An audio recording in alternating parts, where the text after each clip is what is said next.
भयानक हवेली, भाग दो। नया मेहमान। काल्विन हवेली में राहुल की आत्मा अब बंध चुकी थी। हर रात उसकी चीखें हवेली की दीवारों से टकराती, लेकिन कोई सुन नहीं पाता। गांव में अब एक नया लड़का आया था, विवेक, जो एक यूट्यूबर था। उसे डरावनी जगहों पर जाकर वीडियो बनाना पसंद था। उसने भी राहुल की कहानी सुनी और तय कर लिया कि वो हवेली में जाएगा।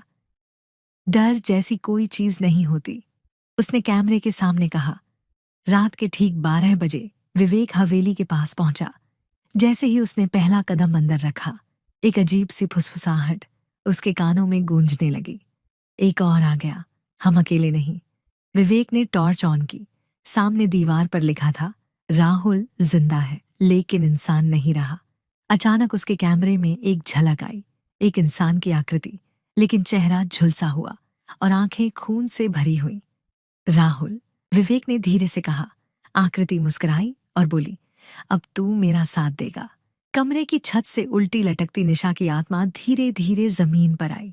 उसके बाल जमीन तक पहुंच रहे थे और चेहरा वैसा जैसा कभी इंसानों का नहीं होता। विवेक ने भागने की कोशिश की, लेकिन उसके पैरों के नीचे जमीन नरम हो गई, मानो वो जिंदा कीचड़ में फंस गया हो। उसे घसीटकर हवेली के तहखाने में ले जाया गया। सुबह हवेली के बाहर विवेक का कैमरा मिला। उसमें आखिरी रिकॉर्डिंग थी। अगर कोई ये वीडियो देख रहा है तो कभी इस हवेली के पास मत आना। राहुल और निशा अब अकेले नहीं हैं।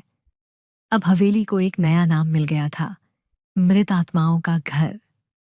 भाग 3। चाहिए, वहां अब तीसरा मेहमान आने वाला है।